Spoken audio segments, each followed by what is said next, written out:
right in the middle of everything, a man stood and declared, "We do not know 1/1,000,000 of 1/10 of 0.5% about anything." And another voice inquired, "Did you say 1/1,000,000 of 1/10 of 1% or of 0.5%?" And the first man proclaimed even louder than before, "Now there is a primal example of the very lack of attention that causes the condition I just mentioned." And the second man immediately felt so embarrassed, so humiliated, and so stupid and guilty that he passed for a normal person. The reason that mystical schools never have mirrors is that they don't want those on the verge of getting it to get the wrong idea. A man approached the guard at the entrance to the building and asked, "Am I the Museum of Natural History?" To which the guard replied, "You certainly look like you are."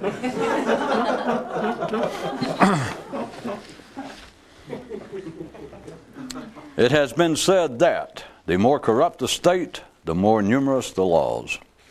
But duck press it a bit forward and ponder. The more impotent the mind, the more it knows.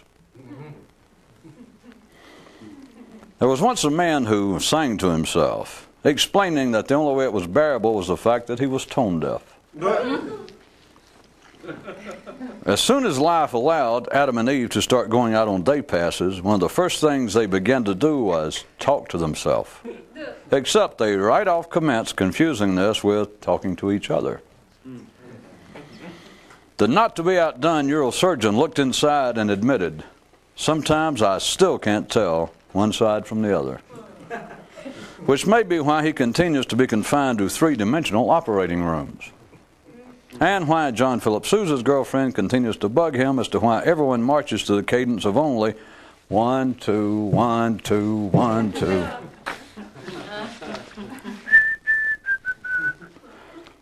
While again on one of his periodic visits to the grand erotic harem of internal mystical delights, one man, reflecting back on his mundane life, suddenly thought how like his everyday mental operations are to a cold hand gripping one's Johnson. Noted consciousness. It's hard to keep it up when the only stimulation you have is thought.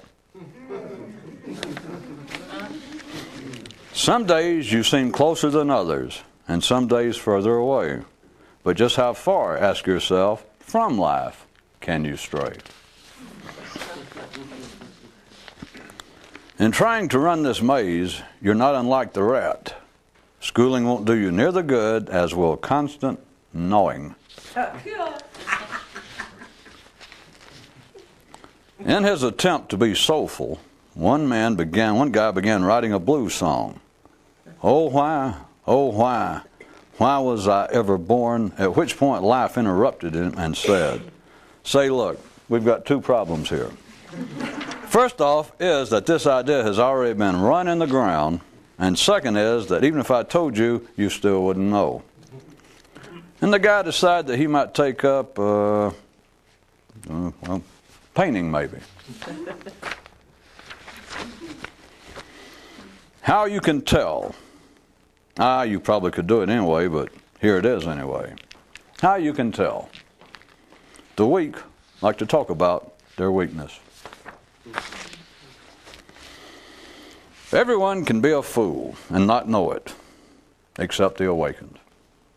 Everyone can be asleep and not know it, except the enlightened. Hell, everyone can be anything they want to be, except they can't.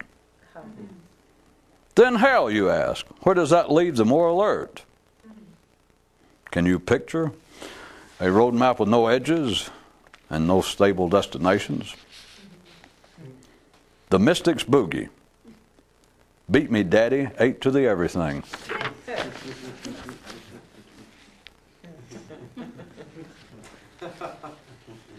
Well, snicker if you like, but I can guarantee there's at least one person who enjoyed that. All right, understood it. How about that?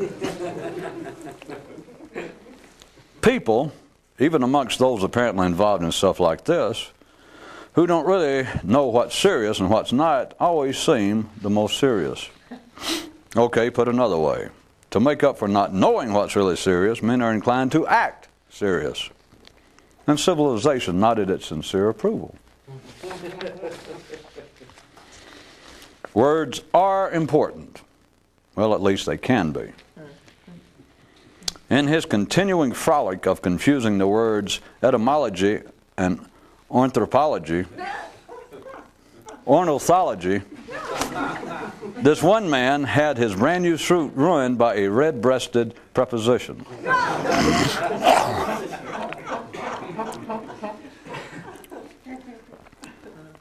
Elation. Never underestimate the power of stuff.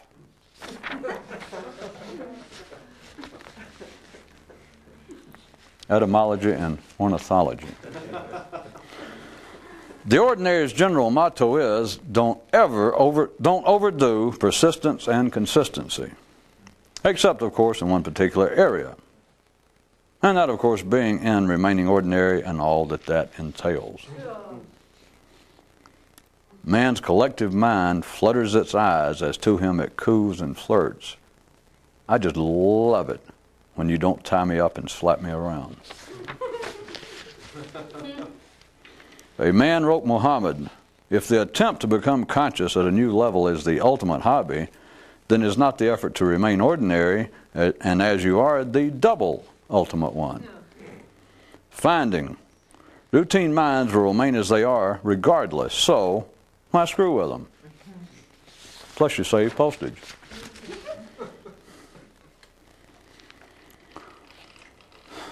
Those who profess that what happens locally is of unique importance may well be educated and intelligent, but they still don't know nothing.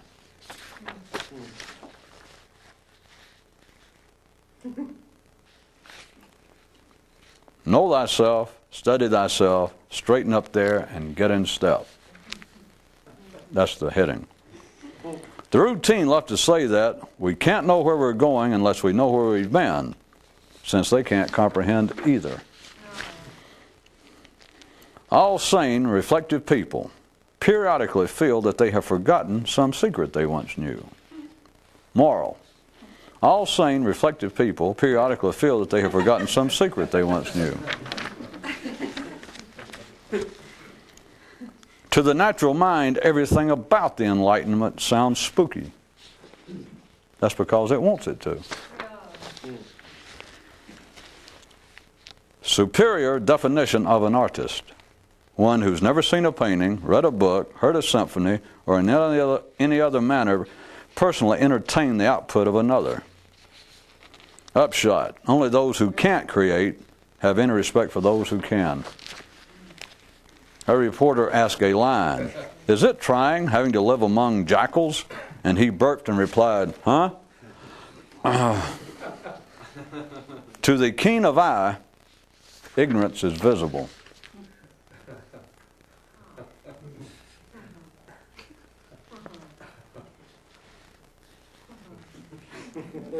Those weak and dense believe that if you'll feel sorry for them, that you'll like them. Attention, all who would awaken. Don't let your own mind make you fall for this regarding the thoughts it has. All right, I will.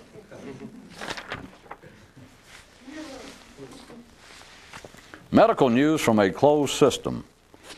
Therein is everything placebos, all real drugs. The ever-exciting justice of it all. Only would-be mystics bow to mystical training. It is extremely difficult for the mind not to argue with what it hears, since such is part of its normal structure. Can you thus further recognize the inherent impediment in trying to convey to it anything remotely resembling objective knowledge? Today's pitching tip: how to throw a slider and keep your hat on at the same time. If you talk to men, you'll learn little. If you talk to men a lot, you'll learn even less. But if you learn to listen to life, well, then we have ourselves another ball game entirely. Genes, the only silent cosmic objects with whom the more awakened communicate. Maybe.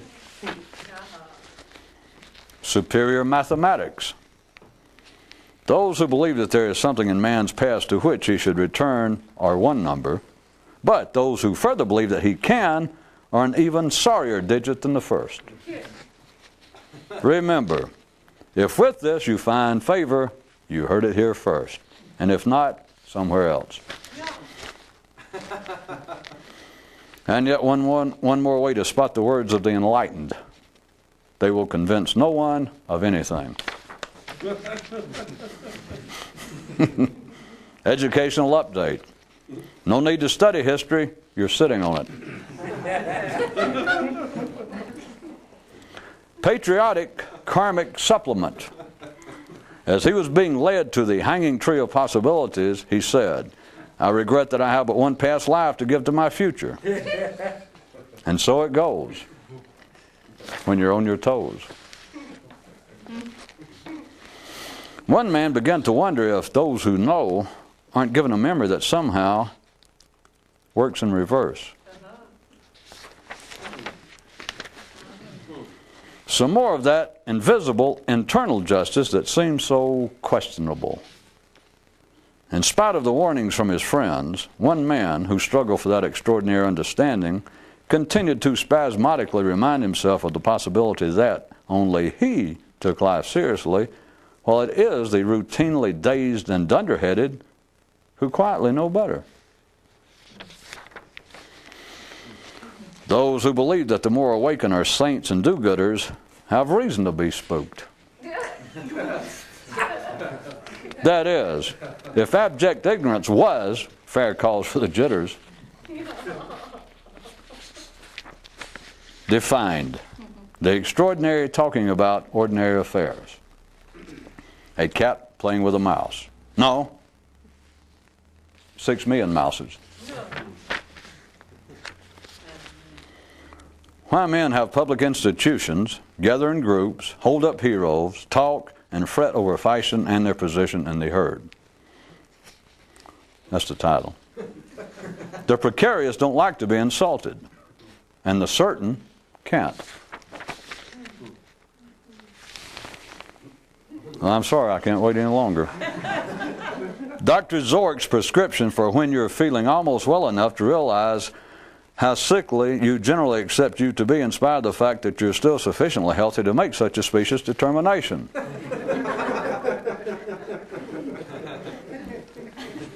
Perhaps we should. To set up one more time.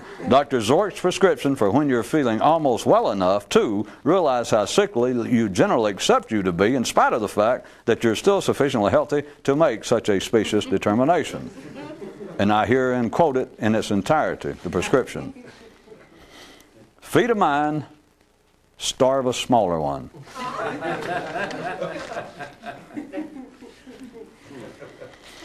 When enlightened pushing comes to awakened shoving, there is but one sin of seriousness. Taking what you normally think to be so. All talk is entertainment, and the more alert are more directly entertained. How to know you're dumb is when you're so dumb that you don't even know that you are. Same regarding being of routine consciousness. I could have predicted beforehand that no one, even if you heard that and understood it, that no one would admit they did. Would-be mystics take monasteries and secret rituals to be of more importance than, say, backyards and walks on the beach. Man's ordinary mind will stand on its tiptoes to try and see the ground, while those who grease their thoughts properly can sit back and enjoy the sights and sounds of the skating rink.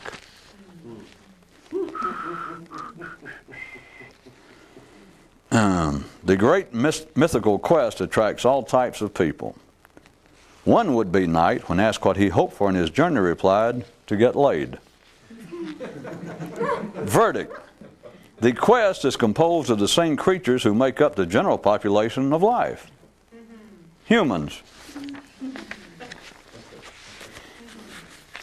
Guess I could have made that sound more apologetic and sad. Not sad, heartbroken.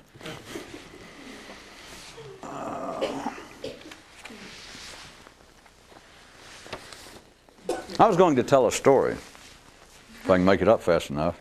There's an old story that says that Adam, taking him figuratively, for those of you that can think a little bit better, taking him figuratively or as being the father of man. And for those of you who are actually religious, then go ahead and take it seriously and just get all confused all over again. Plus, don't spill your oatmeal on you or your Gerbers. But if you take Adam as being the first man, you'd also, the story goes further, the one I have in mind. He was also the first man engaged in trying to become more conscious. Who better? The first man to be conscious. And it's also said that that is one reason, as per the Old Testament, that there is such a gap, to say the least. There it is. Adam was the first man, which by any reasonable view you would think has got to be one of the more important figures in history. And so there it is, and it has him for what, a few days, a few hours, what goes on. Then he leaves the original garden, which you can look at as I submitted to you, one possibility, as the place of silent, pre-conscious existence, that he left there, and the best I recall, at least these stories, say that after that he was not even mentioned, except sort of indirectly, and suddenly hundreds of years later, or 60 years later, some great length later, his sons show up, his grandchildren, and just nothing else ever mentioned. The father of all humanity. Well, this story goes that the reason this is so was that he was the first man involved with the great secret work, the attempt to awaken consciousness, the attempt to reach an enlightened state wherein he understood what had happened. Because also from another view, you got to think, he has got to be the first, he has got to be the paradigm of confusion. That is, there he was, king of the planet, had it made, best looking man on the face of the earth. No job, no mortgage, nothing to do, and still, there's only two people on the planet, and he still managed to screw up. So as opposed to the view, or in contradistinction to the view, of him being the first man to try and awaken his consciousness, you could also say that he was simultaneously the first guy to sort of stagger around and went, what have I wrought? What in the hell has happened? One minute he's living, as they put it, in paradise, heaven on earth, and the next minute he is bad news on the foot, on the hoof. He has just been driven into exile. So for no other reason, he would be trying to seek what happened, even if that was an early stage to describe it as the attempt to reach enlightenment. You could still say at least he had the most serious, the original, the mother of all pressing questions, to wit, what the hell happened? Huh? So, there he is with the question, the father of all humanity, the most important figure on the planet, drops out of sight. The story goes on. Yeah, it goes on like that. The story goes on to say that the reason that you did not hear of him was indeed what I just described was, or did seem to fill his plate.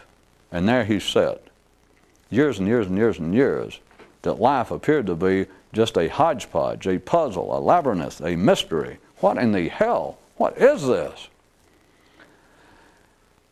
And his idea, if you look back from what would appear to be a sequential view on his part, was that he indeed did lose something, which we're still, or you are, ordinary people still lumbering under that we have lost something, because that's all he had to compare it to. Which you also have to admit is not a bad comparison, that there he is staggering around, thrown out of paradise, and even if he had no idea of some great sense of enlightenment, he was the one person that had some reason to holler, let me back in. Let us reverse the process. Let me make amends. That if there was indeed at any time that was feasible and valid, it would have been then and only then. And yet, he dropped out of sight, nothing was heard. And I'm telling you, as the story went, that there he was trying to unravel the mystery of life. There he was attempting to awaken his consciousness at another level. And it seemed, the story goes, to be, tonight I put spooky, if you recall, that to the mind, all aspects, everything surrounding the notion of awakening and enlightenment, to the ordinary natural mind, it seems spooky. It seems weird. Consider, as per this story, that for many years he considered it spooky.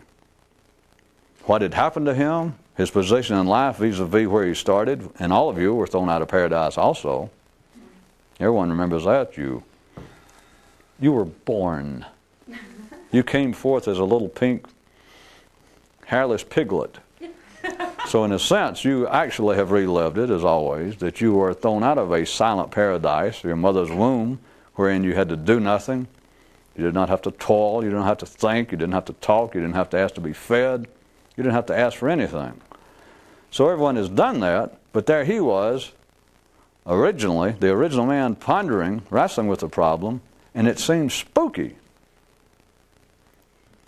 Now consider why I'm using the term spooky, because everyone knows now, any ordinary person, and the more that they are ordinary and sane and civilized, the more that they hear, that kind of mind, the more that they hear something talk that relates to or claims to be regarding matters metaphysical, notions transcendental. They go, come on. And because the more civilized they are, it's just a relative thing in a three-dimensional world, but the more civilized they are, the less nowadays, or as always, but the less that they are actually overtly religious.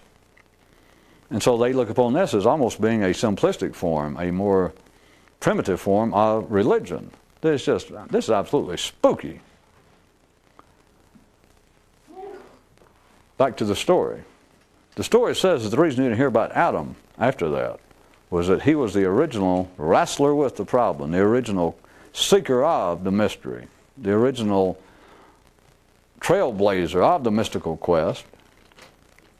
And he went years and years and years and years, and to him it was extremely spooky. That was the original spookiness of it, because he was absolutely thrown out of Mother's womb, Mother Earth, the silent womb. And he had nothing to compare it with. He had no genetic kin. He had no one to say, well, hey, that's life. Because to him, everything was absolutely, he was like, in a sense, making life. Every time he breathed, every time he took a step. So spookiness to him was, you got to take it as I'm giving it to you from the story, was extremely, superiorly spooky than even the most sane, reasonable person now would look upon the matter as spooky. To him, it had to be spooky to the point of almost consuming his whole life. Then the story goes on to say, though, be ye surprised or not, that Adam himself finally awoke. Which that shouldn't actually surprise you, because if somebody didn't somewhere, you're on a bus. I hate to tell you that. Like, you know you're on a bus, but I was going to tell you what the bus was up to or not. But at any rate, the story goes on to say that he did finally, long before Buddha, long before anybody, that it went, aha. The aha, the original aha, is the banishment of all spookiness. It is the cessation of all spookiness. It is the absence. It is the fleeing. It is the destruction. Is that enough? Once a person sees what's going on, spookiness is no longer part of your vocabulary. Well, imagine if no question is any longer part of your vocabulary. How can anything be spooky? So why did you not hear from him? Can you put it together? I've just got through telling you, but I'll go back and wrap it up a little bit. Why was no more heard about Adam? the most important man, the father of us all, the first man to be made conscious, the first man to be slapped back down, the first man to have consciousness momentarily, and life looked him in the eye, and he looked off and thought, my God, and then suddenly he had a mind. At first he had this nice building field, he had this nice construction site. No one ever had one before, but he had one. He looked how nice, the lay of the land, everything.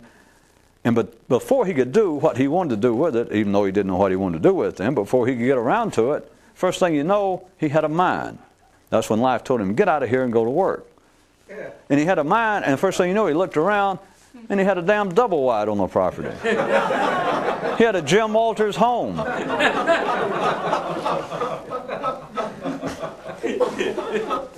Well, it's the old one. I've made up many stories in the last several weeks about one of the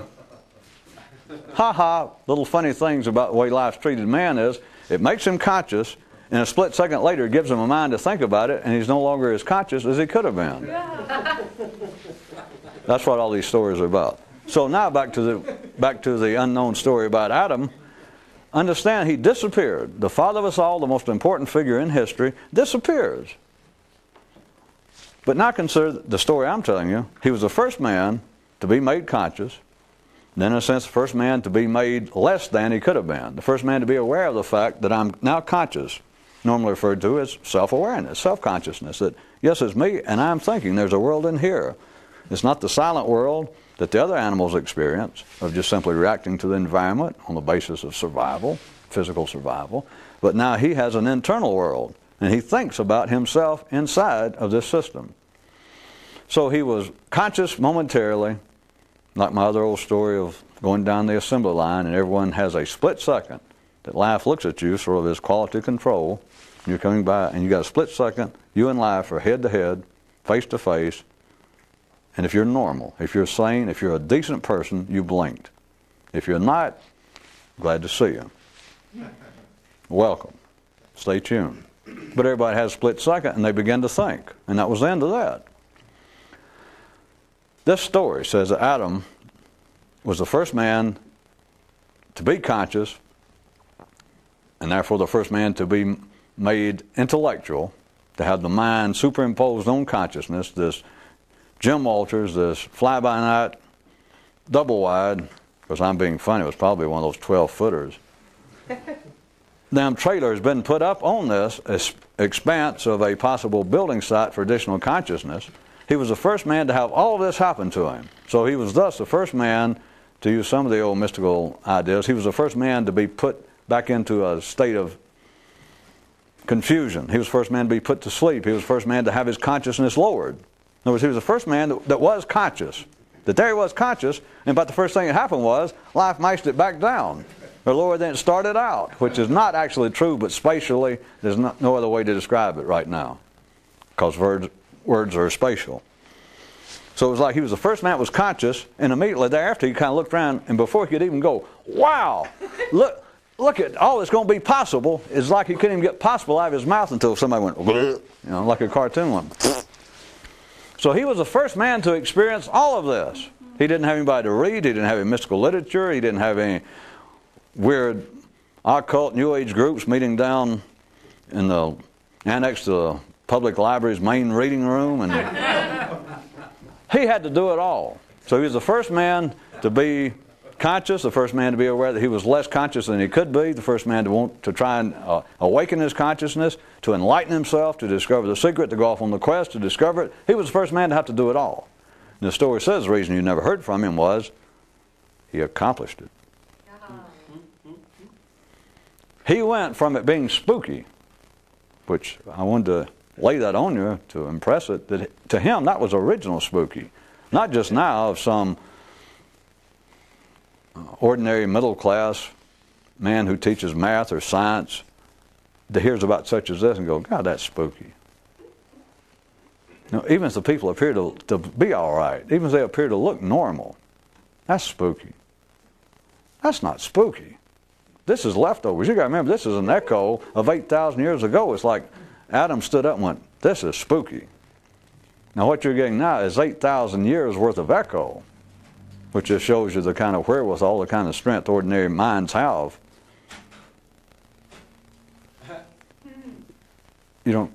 they're suffering over an 8,000-year-old echo, and they take it as being severe blows to the body, like some kind of great rush of air that's a sound of like shame on man or watch it. That's some sort of great leftover art from the Big Bang. But think about the strength of such minds. I used 8,000 if we're going to go to the Big Bang. Billions of years later, and the teensiest little echo, if you can call it that. Think about 8 billion years of bouncing, and this whole thing's still expanding, and so the bouncing is getting further and further away, and weaker, and still, an ordinary mind nowadays, if it comes very close, anywhere close to having an actual original thought, just anywhere close, it feels as though someone has opened up a huge black hole in the universe and sent down unmeasurable volumes of air and sound against your very soul and heart of understanding. It almost kills people. Like, I almost had a great mystical thought. He almost had a thought. And I almost couldn't stand it. Now back to Adam. The story goes, he went through all of this originally. In other words, Adam lived for your sins. So it got screwed up later by all these things about, Buddha or some tree god, frog god in Albania died for your sins. Adam lived for your sins. Adam woke up for your sins. Of course, he later, that's another story, but when he heard that they were calling it sin, he had a big laugh. But he was so old and his beard was so long, he could grin and do stuff like that, and nobody noticed it anymore. Plus, most people have forgotten he was still alive. At any rate, he did it all. And it went, in his one lifetime experience, it went from being the extreme, the paradigm, the original model for spookiness, into absolute non-spookiness. Because you got to understand now, he's not dealing like you would look at it, assuming you're following into this from a certain kind of spatial verbal level, as you're being involved with an 8,000-year-old tradition, that you're trying to relive the steps, or 2,500. If you thought, well, I'm trying to relive the steps of Buddha, or Zoroaster, or I'm trying 2,000, trying to do Jesus. Or 1,600, I'm trying to redo Muhammad, and etc. He had nobody to redo. He had nobody to look at. He had no books to read, nobody to consult, no courses to take. He had to do it all, so it went from extreme spookiness, that is, I had everything and blew it. That's just one view. That's the way they... In other words, I was in one place that was just singular, and now what happened? So he wouldn't even have called it spooky, you understand. I mean, spooky wouldn't begin to cover it. He had no word to cover it. But he went from that into the original awakening, into the original enlightening of his own consciousness past the level that was necessary to get him through, for him to live and die. He went from spookiness you wouldn't believe to just absolute non-spookiness. The difficulty now is with people, with their ordinary mind, those who have not had the experience, is you still, unless you try and tie them up and slap them around, which won't work, but unless you try to do that, you can't get them to even conceive of the fact that it's not spooky. All right, you got any doubt? I thought this would happen. I did research today, and I went out, I found this. It took me a long time. Here it is. Where is it?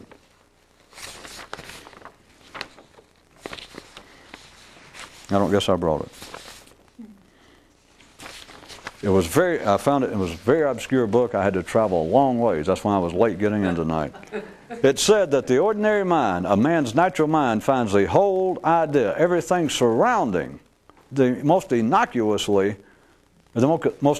sounding at first blush, aspects, surroundings, environs regarding the whole idea of being enlightened, of some other state of consciousness. The natural mind finds the whole affair spooky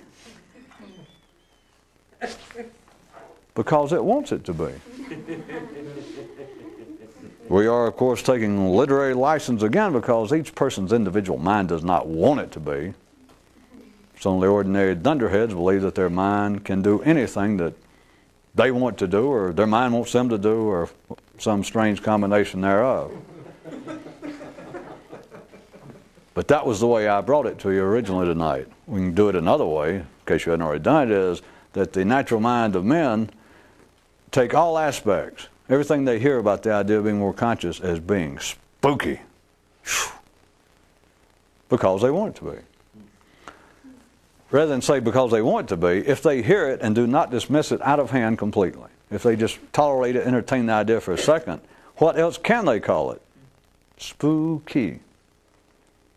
If that's too many syllables, they could just say weird, but it's spooky. Because that is all the mind can make of it. But it's, again, a kind of, it's moot, but it's a kind of safeguard. It's a kind of built-in protection for life.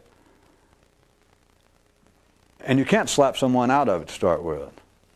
For them to think, this is so strange, it is so spooky. And part of the safeguard also is that then you're prone to gather, at least in small little herds and flocks, that you first hear about it. No matter how sincere, no matter how itchy you are for it. And we've been through all this, and you do not find it any sort of nourishing answers available. And then you decide, well, it's got to be secret, and et cetera, and then you read books, or you hear some notion that's secret, and you go, aha, I should have known it, and et cetera. But then also, it always, the secretiveness is also spooky, whether you ever thought it that way or not, because if it's not spooky, why is it secret? Or conversely, well, if they're keeping it secret, somebody that knows, or some little group of people, if they know what it is, and they're keeping it secret, that in itself, without knowing any more, that in itself is spooky. Because that opens up the theoretical door to every kind of spooky possibility you can imagine.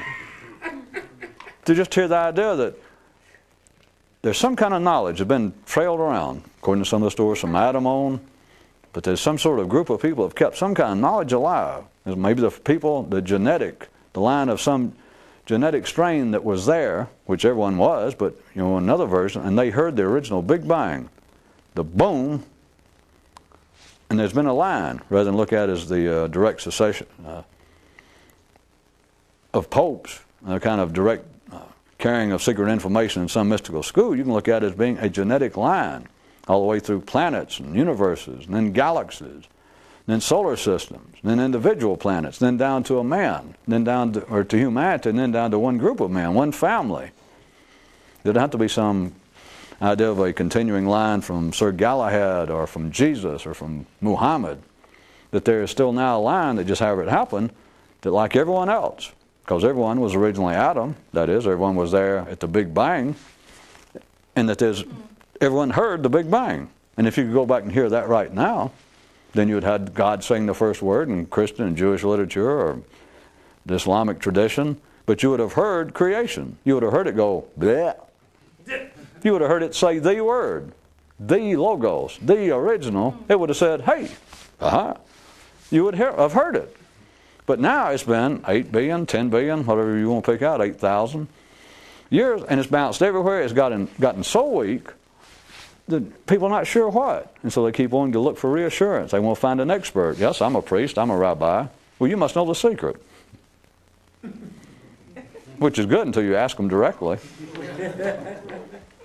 Of course, I'm assuming anybody that does that has taken lessons in self-defense, so it's, at least verbally. But the idea would be that there has been a strain of people. And you can just look at it as being accidental, which is the only reasonable way to look at it.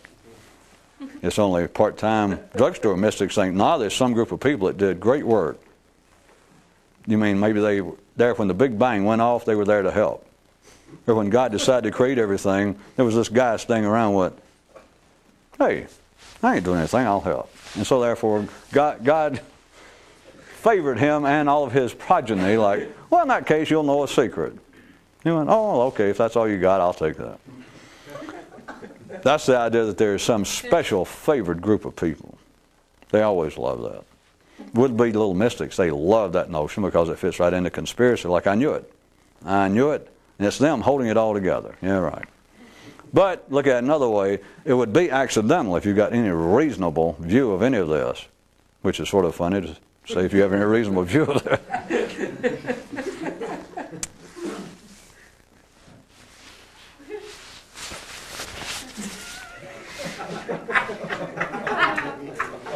that they accidentally, there has been some strain genetically, that the oral, how about recognition, the recollection of the original Big Bang is still running through that particular genetic line of people, which would be one explanation, one description of the mystical, of those that seem to just pop up and, I don't know, by some fables and fairy tales, they seem to know what the hell life's about. Consider the story back to where we were of Adam. Spent a lifetime. Back then, people were supposed to live long, but let's just say 80 or 90 years, he just drops out of sight. The original spookiness, just spookiness that makes the question that from the view now just childish. If you running around wondering, how come I'm not rich? Well, you know, why wasn't I born in a better social position? Or why does it always rain on Saturday? He had the original spooky question, the spooky situation, the spooky problem. And the story is saying that the reason you did not hear from him after that or hear about him was that he indeed did reach the aha. It went from being the original, the grandfather of all spookiness, the Big Bang of all spookiness, he went from that to being the original non-spookiness, the original state of being enlightened. After that, there is, how shall we put it besides nothing to say? All right, how about this? Nothing to say. Is that better, perhaps?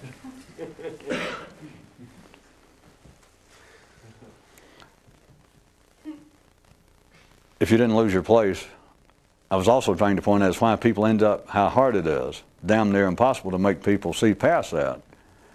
But then why life also, just the safety arrangement, whether life intended or not, in such a way that people end up seeking outside direction.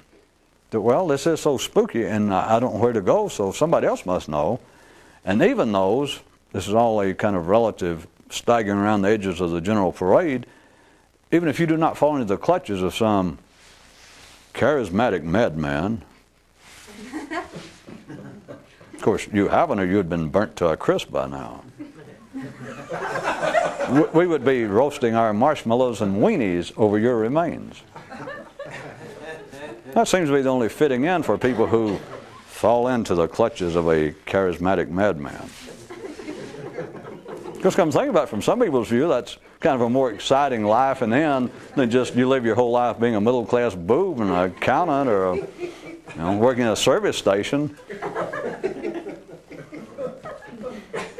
At least you go out as an ember on the 6 o'clock news. They show the cult compound being burnt to the ground, and you can look and go, and you see that one spark, and you say, I used to know that guy, that spark over there. That may be my cousin Henry or Fred.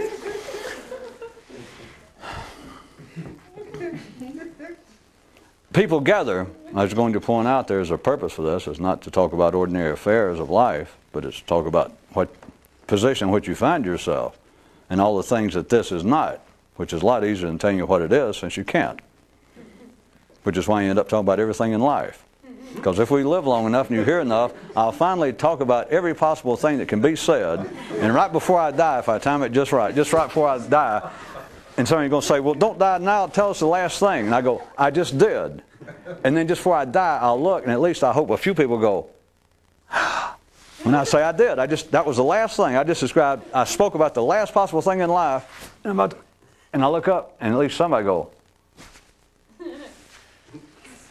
See, because if you talk about everything in life, every possible thing, if you could do that, then you have talked about everything that this is not. Then you've got it narrowed down.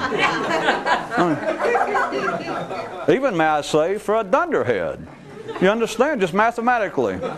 If you have talked about every possible thing in the world that it's not, there's only, may I suggest to you, no offense to any of you who are sloping it, but that leaves only, just by the definition of what if you've talked about every possible, every possible thing that is not,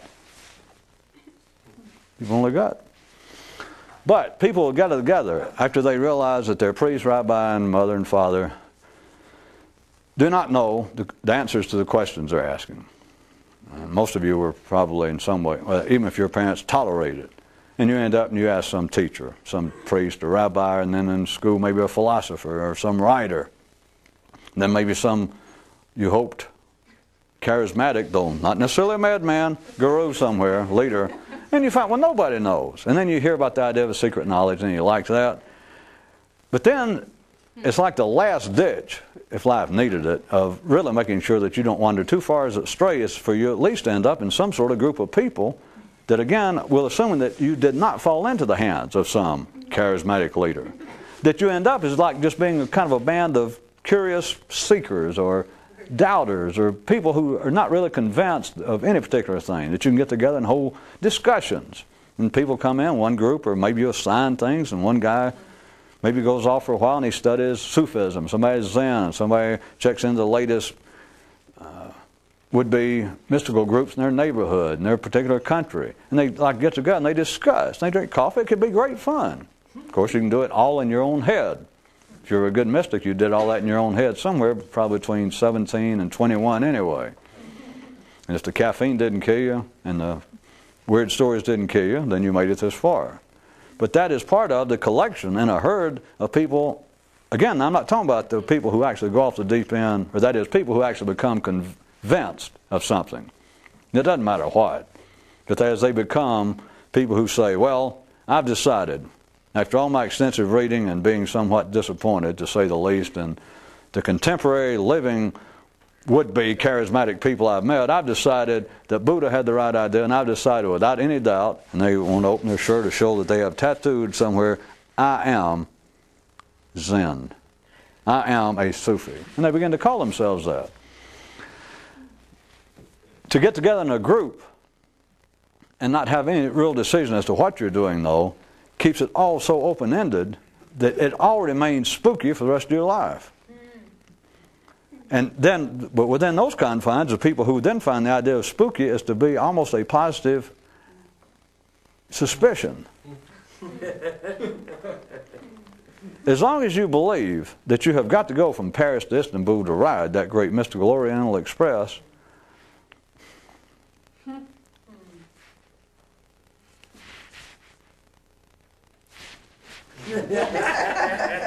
well, I hate to keep saying the same things over and over, because by now surely you can probably fill it in even if you don't know what it really means. If you hear me talk long enough, I can say something like, well, if you believe you have to actually go from Paris to Istanbul to actually ride that mystical Oriental Express, then you'll never know what it is. You'll never get there. You'll always be sitting by a window, staring out and kind of bouncing and thinking, yeah, I'm getting somewhere. I mean, there are as many as I could make up. But you understand, that is the original spookiness. That is the spookiness that will keep you. As long as you believe there's a distance between where you are and Istanbul, it's all spooky. And it's all a matter of just one more mile, one more turn schedule, one more travel book, one more meeting with the conductor. If he'll come by just one more time, I can ask, are we closer now? And he goes. Of course, if he looks anything like the guy I told you, just hanging around the section of the 1-0 in the library. But if you find a group of like-minded people, those who find it spooky, those who are sure we've got to get there. We've got to get there. Maybe if we band together, we'll get there. Which those of you who like it, there's plenty of would-be mystical stories, sort of second and third level, of bands of people who do get together. The publicly known mystical literature throughout the ages are full of those, of bands of people who get together and really work hard and try and discover it, go off and bring in information, they band together, which those of you who really like spookiness, those of you on TV, there's, unless I'm making all this up, there is some people sitting here, then you can ask yourself, what the hell am I doing here? No. Doesn't work anymore, I can't frighten you. But just as well. You're not a band of birds looking for, Istanbul. Unless you're just here for a hobby.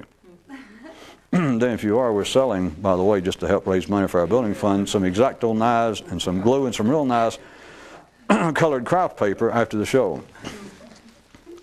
The spookiness is that it is removed from life. That what all this is removed from life.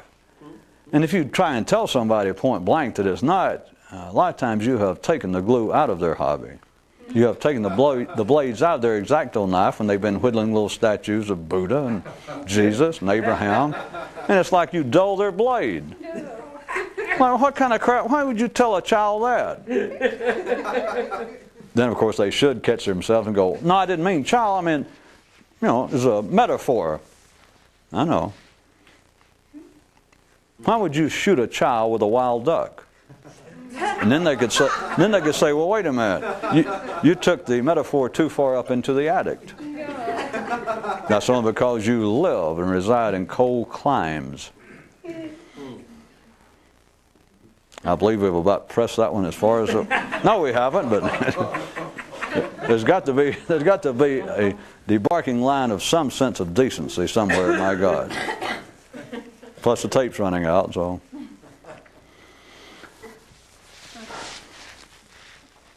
It is the greatest protection, and it is the greatest barrier, and greatest doesn't mean horse shit, but to ever seeing what's going on is that you think it's removed from life.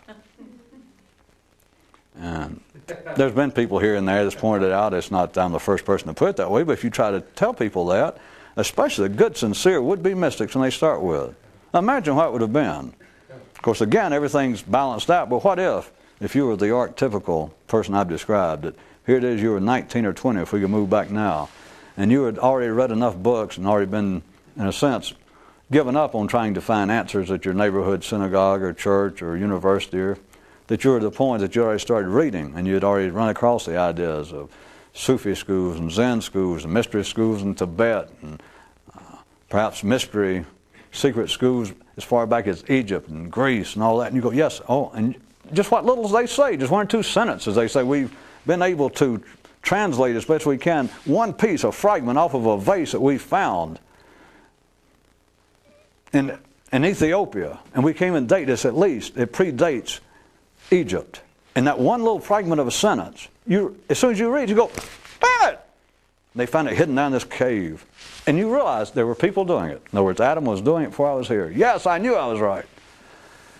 But then it seems so far removed. Because then you're left with, wait a minute, is that the last people that knew? Are we talking about that was 8,000, 9,000 years ago was the last person that actually did it? But then if you read enough, then it seems like, no, there were some people doing it as late as 1949 or 1955, the year before I was born. Bam! Talk about your bad luck. But it all seems to fit. It all seems to fit that you want it so bad. But anyway, what I was going to say, if we moved you back with that kind of view and that kind of attitude, and that you were, and we're not making fun, because I'm talking to you now, and I'm certainly not making fun, that you are that kind of sincere, you would almost done anything you thought back at 19 or 20, and you had given up on finding local answers, found books, you're convinced that the thing does exist. There's such a thing as an awakening, there's such a thing as groups of people who've been involved with it and seem to have known what they were doing, or at least succeeded, and then tried to explain it to others around them, that it's there, and nobody can seem to tell me. I mean, and it's so far away. Like I said, the justice is such, this would not have happened. But what if you had run across right then Buddha reincarnated? Somebody actually consciously awakened consciously to a higher level, and that you're wandering around the streets or in the library or a bookstore, and a guy came up and he saw you reading a book. He says, so you're interested in that? You went, yeah, and you had a little conversation, and suddenly, this wouldn't happen, but follow it. It makes it a reasonable story. In some way you tell, some way, his aura or something, you're just convinced, wait a minute, I have met somebody. And maybe you ask him, you said, are you? And again, this would never happen, but the guy goes, you go, God damn. Can I follow you or can I come live with you or something? He says, no. He says, I'm fixing to leave and I'm never going to see you again, but I just recognize you for what you are. And you go, well, tell me the one thing. Tell me before you go. Tell me what, tell me. And he says, all right, I'm going to tell you the best thing I can right now. I can see you for what you are. I understand it. And I know exactly. He said, I'm going to tell you. He said, the thing is, what you're looking for, you're standing on it. Mm-hmm. It is nowhere. It's not as far away as that book you're holding in your hand. Mm-hmm. Now again, this couldn't happen, but what if that would have had what ordinary people call the impact of the truth? You know how that goes. They describe it in literature and movies. That is, it struck you that, Now, it's not the awakening, but it was the first time you had been struck. I'm having to make this up as I go along. You were struck with the reality of the only statement about the awakening. That is, he says, it's not even as far away as that book you're holding in your hands. And you were really struck. Now, of course, he disappeared. That couldn't happen. And if it did, if you look back now, would that not have ruined you? Now, none of this could happen, and it's not yes or no, but you understand, even if that could have happened, it couldn't have happened, and you'd still be here. Because if that could have happened, it would have been meaningless. That's why the mind of those that won't, the mind of everybody, the people who just hear about this and entertain it at all, which many people don't even hear it. But those who even hear about such as this and entertain it momentarily, they go, that is spooky. They may have what they consider to be more sophisticated, psychologically based terminology, but they think that is spooky. But those who are still, by my kind of operational terms, still relatively sane and not captured, not absolutely thrown off balance in one ditch or the other, who are still interested in this at the age of 30 or 40 or 60, they too think it's spooky. Or else they couldn't have lasted this long. You understand? They've got to feel like it's somewhere, at least as far away as my hand. That is a book. It can't be in me. Because if you were absolutely faced with that, you'd be like my story that I just made up of this guy with you in a bookstore at the age of 19. Because you'd be faced with the fact of, wait a minute. You mean I've spent 40 years looking for the damn thing and I'm sitting on it? I'm carrying it around? That is hardly tolerable. Unless you like to sing to yourself and you are so fortunate as to happen to be tone deaf. That's the only way you can think about awakening for 40 years and not do it. For those of you that didn't get the one tonight, there was one man who said he sang to himself, explaining that the only way he could bear it, which you got to understand the inference in that, the only way he could bear it is that he's stone deaf. That's how people manage, and which is tricky in itself, but some people manage to live a lifetime, in a sense, fairly reasonably still dreaming. That is like falling into some insane ditch of dreaming right to their final days about being more conscious. They're able to do it and not go crazy and never do it.